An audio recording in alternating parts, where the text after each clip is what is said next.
He said, "Man, that sure is some good-looking stagecoach. That's what they call a bus, a motorhome." For 60 years, Ernest Borgnine kept quiet about the co-star who made his life hell. Now, shocking details emerge about what really happened on set: violent outbursts, sabotaged scenes, and a coffee-throwing incident that left someone with second-degree burns. But the most explosive revelation wasn't just professional, it was deeply personal. Today, the truth about Hollywood's most dangerous feud finally comes to light. Ernest Borgnine's path to Hollywood was anything but planned. Born Ernest Borgnine in 1917 in Hamden, Connecticut, he started life as the son of Italian immigrants chasing the American dream. But before he could even form memories of his birthplace, his life took an unexpected turn.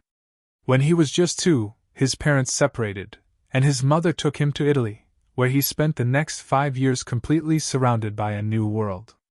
He lived in Carpi, near Modena, speaking only Italian and absorbing the culture as if he had been born there. Then, in 1923, everything changed again. His parents reconciled, and the family returned to the United States. This move wasn't just about coming home, it was about starting over. His father changed his name from Camillo to Charles, and the family name was shortened from Borgnino to Borgnine, an attempt to fit in and sound more American. For young Ernest, this shift in identity was just the beginning of many transformations that would define his future. Growing up in New Haven, Connecticut, Borgnine had no interest in acting. He wasn't the kid dreaming of Hollywood or sneaking into theaters to watch films. He was focused on sports, enjoying the physicality and competition. His high school yearbook had no mention of drama or theater. At that point, there was nothing to suggest he would ever step in front of a camera.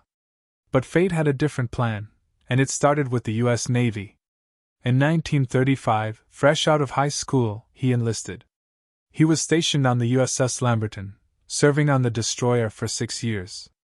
By 1941, he was ready to move on, receiving an honorable discharge. But just 2 months later, Japan attacked Pearl Harbor. Watching his country go to war, he couldn't just sit back. He re-enlisted in January 1942, this time serving aboard the USS Sylph, a patrol yacht tasked with defending the Atlantic coast. War changed him. It hardened him. It gave him discipline and a deep understanding of camaraderie, something that would later shape the way he played military characters on screen. By the time he was discharged in 1945, he had risen to the rank of gunner's mate first class and earned multiple military honors. He almost made the Navy his career. He seriously considered re-enlisting for another 10 years. If he had, Hollywood would have never known his name. But then his mother said something that stuck with him. She told him he had a forceful personality and should try acting. That single suggestion changed everything. At first, acting seemed like a strange choice. He had no experience, no connections, and no idea where to start, but he didn't let that stop him. He enrolled in the Randall School of Drama in Hartford, then headed to Virginia, where he joined the Barter Theater. This was no glamorous start. The Barter Theater had been founded during the Great Depression with a simple but unusual idea: people could trade food for tickets. That meant actors were often paid in vegetables instead of money. Borgnine didn't care. He took whatever roles he could get, performing night after night. When he wasn't on stage, he was behind the scenes, painting sets, fixing costumes, even scrubbing toilets. One night during a performance, he had to chase a live chicken across the stage. The bird escaped into the audience, flapping wildly. Wildly, as people screamed and laughed. It was chaos, but it taught him something important. He learned how to improvise, how to engage with the audience, how to turn a disaster into entertainment. He also worked alongside future stars like Gregory Peck and Patricia Neal, watching and learning. Then came his big moment. He landed a role in Tennessee Williams' The Glass Menagerie. He thought he was terrible. The audience disagreed. The performance was a success, and suddenly, people started paying attention. By 1949, he was on Broadway. His debut role was in Harvey, a long-running play starring Hollywood legend James Stewart. But getting there hadn't been easy. Casting directors didn't know what to do with him. His face was too mean for comedy, too funny for drama. It seemed like no one could figure out where he fit.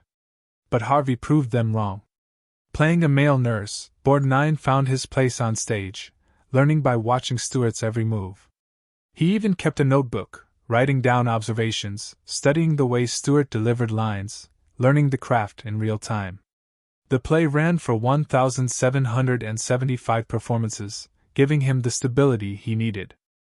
Then television came calling. In 1951, he made his TV debut in Captain Video and His Video Rangers, a low-budget sci-fi series where he played a villain. It wasn't a prestigious role, but it got him noticed. Columbia Pictures saw something in him, offering him a small part in The Whistle at Eaton Falls. It wasn't much, but it was a foot in the door. His breakout film role came with From Here to Eternity in 1953. Before Hollywood, he had spent 10 years in the U.S. Navy. That experience made him a natural fit for military roles. But nothing could prepare him for playing Sergeant Fatso Judson. The character was cruel and sadistic, a far cry from the real Borgnine, who was known for his kindness. The film's most disturbing scene showed Judson beating Frank Sinatra's character, Angelo Maggio, to death with a nightstick. It was brutal, shocking, and hard to watch. Sinatra himself had doubted Borgnine's ability to play such a menacing role, but that doubt disappeared once filming started. Borgnine threw himself into the character completely. He isolated himself for days to get into the right mindset. When the cameras rolled, he became someone else entirely. His performance was so convincing that Sinatra refused to talk to him off camera for weeks. Even crew members avoided him. The intensity of the role didn't just affect his co-stars, it stayed with him long after filming ended. He later admitted that he had nightmares about the scene for months. Audiences had an even stronger reaction. Some people were so disturbed by his performance that they sent him death threats, unable to separate the actor from the character. The role took a toll on him, but it also made him a star. 2 years later, he shocked Hollywood again. This time, he wasn't playing a villain. In Marty, he took on the role of an ordinary butcher looking for love. It was the complete opposite of Fatso Judson. The film itself was a gamble. It was made on a tiny budget of $343,000, an unheard-of amount for a movie that would go on to win Best Picture. But Marty connected with audiences in a way no one expected. At the 1955 Academy Awards, Borgnine won Best Actor. He was 38, making him one of the oldest actors to win for a debut leading role.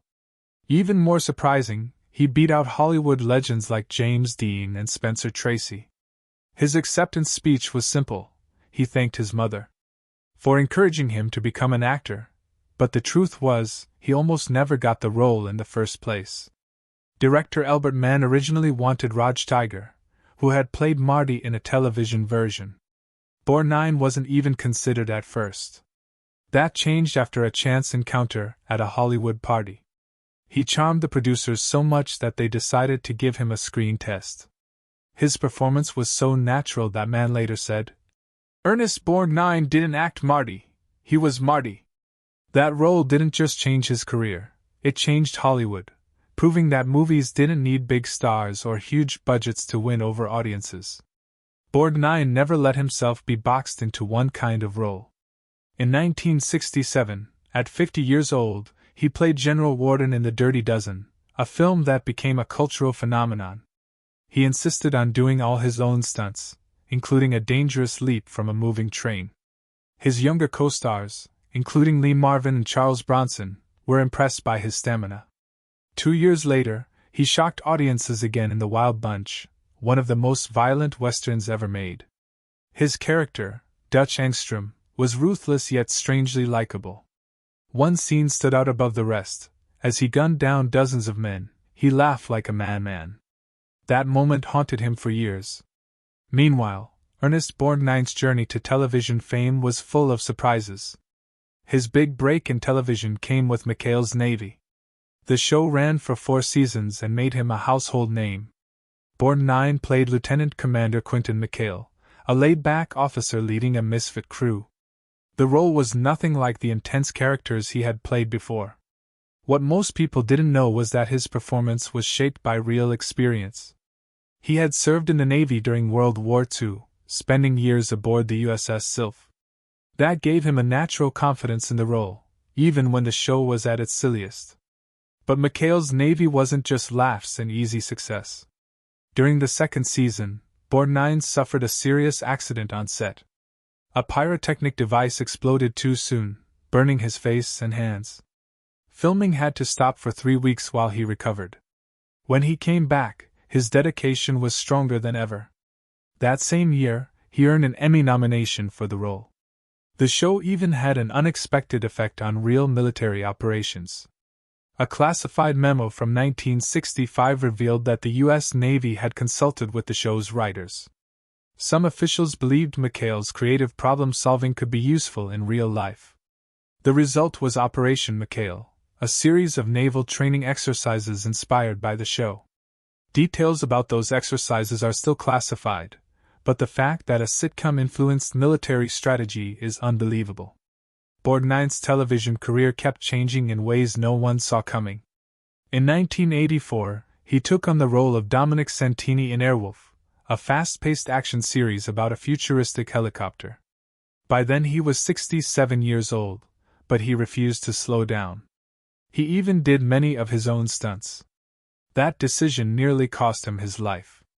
In 1985, during filming, a helicopter lost control and crashed just feet from where he stood. His quick reflexes saved him, and he walked away with only minor injuries. Then came a role that introduced him to an entirely new generation, Mermaid Man and SpongeBob SquarePants. It all started with his grandson, who was a huge fan of the show.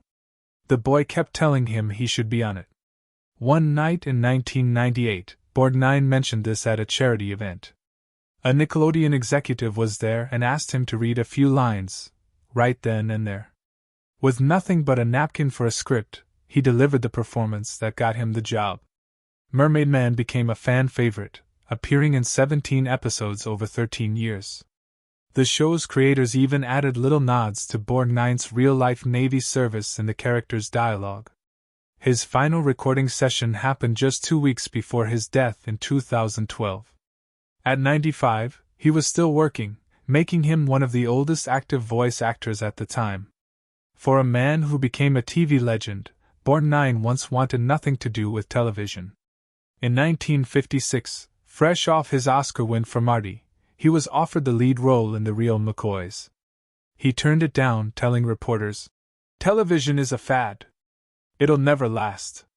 Back then, most movie stars saw TV as a step down. That mindset changed in 1961. At a charity event, he met a young boy battling a terminal illness. The child told him that watching his movies in the hospital brought him joy. That moment hit Borgnine hard. He realized television wasn't just about entertainment, it could reach people in a way that movies couldn't. By the time he decided he wanted to do TV, The Real McCoys was already a hit, with Walter Brennan in the lead. That rejection was a lesson for Borgnine. When McHale's Navy came along just months later, he grabbed the opportunity. Years later, he admitted he had been wrong about television. In an interview he said, "I was a fool to think TV was beneath me. It's not about the size of the screen, it's about the size of the audience's heart." Ernest Borgnine lived a life filled with unforgettable performances, but his love life was just as dramatic. Over 95 years, he married 5 times. Some marriages ended in heartbreak, others in scandal, and one in lasting devotion. His first wife, Rhoda Kem, was with him before fame. They married in 1949 and had a daughter, Nancy, in 1952. For nearly a decade, they built a life together. But Hollywood changed everything. As Borgnine's career took off, their marriage fell apart. By 1958, it was over. The next chapter in his love life began with Katy Jurado, a Mexican actress known for her fiery presence on screen and off. They married in 1959, but their relationship was anything but peaceful. Their fights made headlines, and their passion often turned into public arguments. By 1963, they'd had enough. Another marriage ended, another lesson learned. Then came the shortest and most infamous of them all. In 1964, Borgnine married Broadway legend Ethel Merman. Their entire relationship lasted just over a month. At first, it seemed like a Hollywood fairy tale.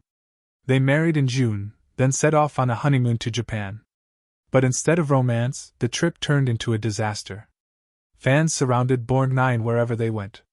Merman, used to the spotlight, felt ignored. The tension grew worse with every passing day. In Tokyo, things exploded. Witnesses later recalled hearing a heated argument echoing through the halls of their hotel. By the end of the trip, Merman had reached her breaking point. In a fit of rage, she threw a diamond and pearl ring into a koi pond. Less than 5 weeks after saying, "I do," she filed for divorce. Merman never spoke about the marriage again. Instead, she let her silence do the talking. In 1978, she released an autobiography. One chapter was titled My Marriage to Ernest Borgnine. Readers turned the page expecting a story. Instead, they found nothing but a blank page. It was a statement that said everything without a single word. Borgnine later admitted how much it hurt. "That blank page," he said more to me than anything she could have written, he said in an interview. "It was a slap in the face I'll never forget."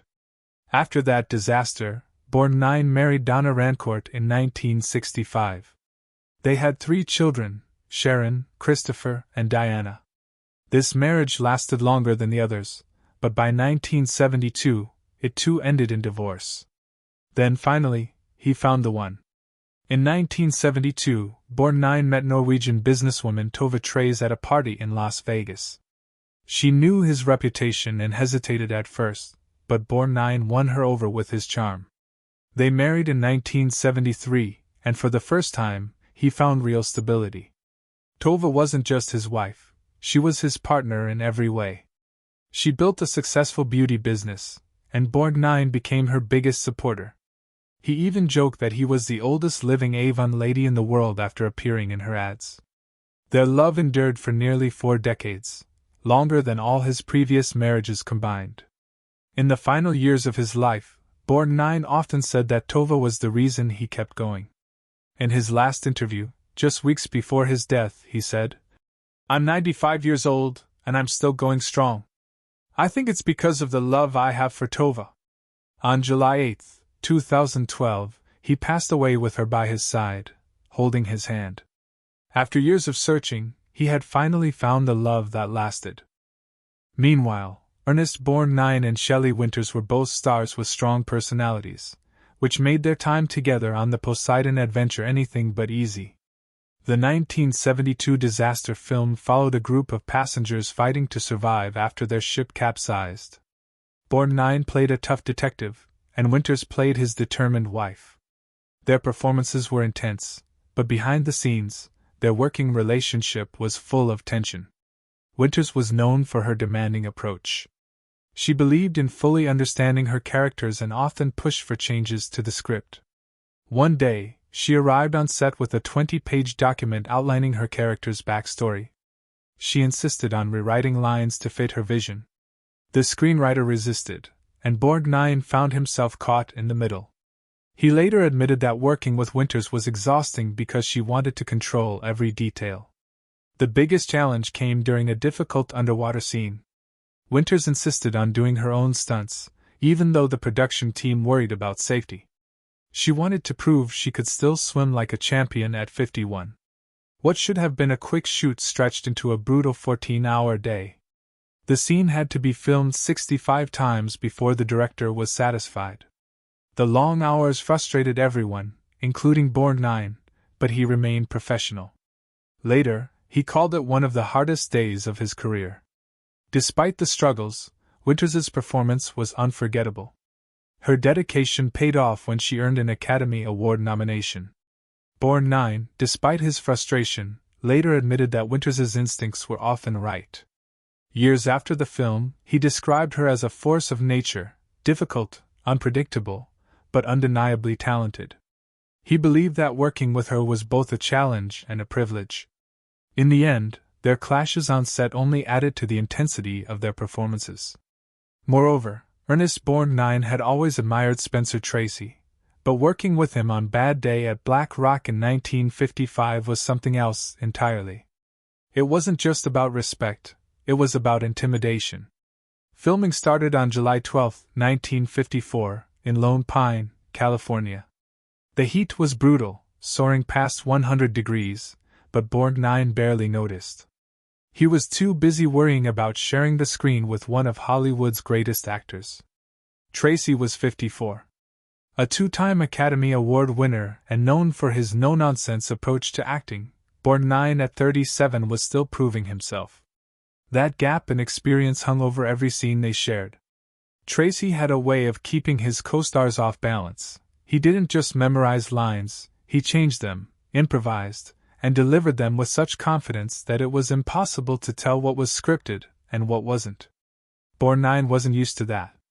One day, Tracy threw in an unexpected line during a tense scene. Borgnine froze. The moment was real, and that exact take made it into the final cut. Director John Sturges liked to film in long, uninterrupted takes. For an actor like Tracy, that was no problem. For someone like Borgnine, it was a nightmare. On August 17th, during an important scene, he messed up his lines 7 times in a row. With each mistake, Tracy's frustration became more obvious. Borgnine felt smaller by the second. That tension between them bled into their performances. Borgnine played Coy Trimble, a short-tempered thug. Tracy played John J. Macready, a man who didn't back down. Their scenes together already had weight, but nothing compared to the fight scene in the town's diner. Filmed on August 23rd, this brawl became one of the most memorable moments in the film. Tracy, playing a one-armed war veteran, had to take down Borgnine's character using pure skill. In real life, Borgnine was bigger. He stood 5 feet 9 inches and weighed around 210 pounds. Tracy, though slightly taller at 5 feet 10 inches, was much lighter at 160 pounds. Their physical contrast made the scene even more intense. They needed 14 takes to get it right. By the 7th, things got too real. Borgnine accidentally landed a hard punch to Tracy's jaw. The set went silent. Tracy paused for a second, then shrugged it off like nothing had happened. Borgnine, already nervous, now felt even more on edge. He kept messing up. The pressure only got worse. Then came the moment that stuck with Borgnine for years. Tracy, staring him down, delivered the line. "You're not only wrong, you're wrong at the top of your voice." Something about the way he said it felt personal, like he wasn't just talking to the character but to Borgnine himself. The final part of the fight involved Tracy flipping Borgnine onto a table using a single-arm judo throw. No stunt doubles, just 2 exhausted actors giving everything they had. They filmed the last take at exactly 4:17 p.m. The frustration, the sweat, the exhaustion, it all made the scene feel raw and real. Despite everything, that fight changed things between them. Tracy, who had spent most of the shoot keeping Borgnine on edge, suddenly had a new kind of respect for him. Not long after, he recommended Borgnine for Marty, 1955, the role that won him an Oscar. Then Ernest Borgnine signed on to Johnny Guitar in 1954 expecting a typical film shoot. Instead, he found himself in the middle of one of Hollywood's most explosive feuds. Joan Crawford and Mercedes McCambridge didn't just dislike each other, they were at war. The trouble started when Crawford discovered that McCambridge's husband, Fletcher Markle, had once been involved with her. That bit of history was enough to set her off. From that moment on, she made McCambridge's life miserable. One day, Borgnine watched as Crawford stormed onto the set, grabbed McCambridge's costumes, and tossed them onto the highway. The crew had to rush to gather them before they were lost to the Arizona desert. Borgnine tried to focus on his work, but the tension made that nearly impossible. Crawford and McCambridge refused to be in the same room. Their scenes had to be filmed separately, forcing director Nicholas Ray to stitch everything together later. That was frustrating enough, but things got even worse on September 3rd. During a particularly heated moment, Crawford and McCambridge lost control. they went from shouting to swinging. Borgnine and co-star Sterling Hayden had to jump in and pull them apart. It was chaos. Later, Borgnine called it the most unprofessional behavior he had ever seen. Despite all of this, Crawford never turned down Borgnine. He actually got along with her. But he saw enough to know that her temper had no limits. One day, after a bad take, she grabbed a cup of hot coffee and threw it at a young production assistant. The poor guy suffered second-degree burns. Borgnine never forgot that moment. In an interview years later, he said, "Joan was like a ticking time bomb. You never knew what would set her off." Then there was the time he accidentally walked in on her screaming at a costume designer. Her voice was sharp, her eyes were wild. Borgnine didn't say a word, he just backed out of the room before she could turn her anger on him. Crawford wasn't all fury, though. On the last day of filming, she surprised the crew with personalized bottles of Pepsi. Her husband was the CEO of Pepsi-Cola, and this was her way of showing gratitude. But even that small kindness couldn't erase the tension. Before she left, she had one final showdown with McCambridge. She warned her, loud enough for everyone to hear, that she would ruin her career. Years later, Borgnine looked back on the experience with a mix of awe and disbelief. "Working with Joan was like walking on eggshells while juggling dynamite," he said. "She was brilliant, but boy was she scary."